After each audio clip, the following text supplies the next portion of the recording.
Bon, comme d'habitude, la canne à sucre, bien fraîche. Ah, vous avez les bâtons. Elle est là. Elle est prête.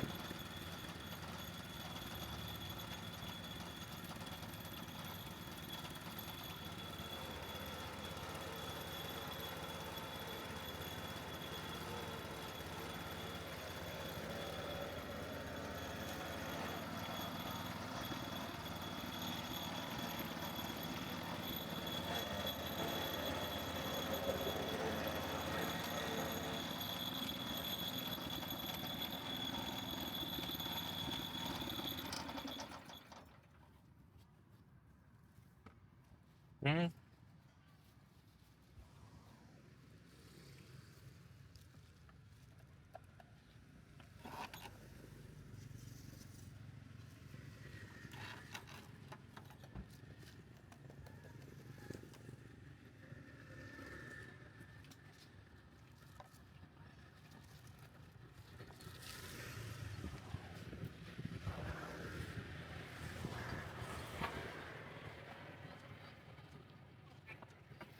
Nè, cha quần áo đi.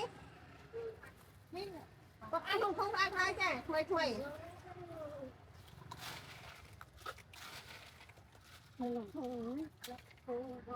Vừa cũng mới tự chọn bay kèo. Bay keo, bay.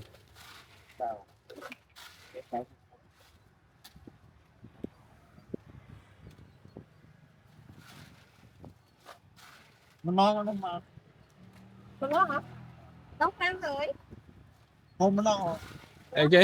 nó cầm rồi Còn đi mua ấy, tự chọn bay kèo nữa nè. ông nó giúp rồi Nên nay vô phơi cái này. Con pro. Dạ. À, hay tắc bầu mùi. Bơ Ở cây. tết tắc bầu, ở còn đặt vô ấy. Nhom ở vô. Tắc bầu. Ở vô ấy. À, còn đặt vô. Vô tà năng. Tà năng.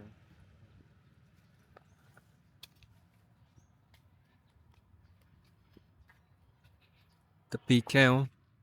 Tự bơ tập á. Pi mà. bay ấy Ở tên vậy nè bay. mẹ Nấm nhọ phơi cái. bay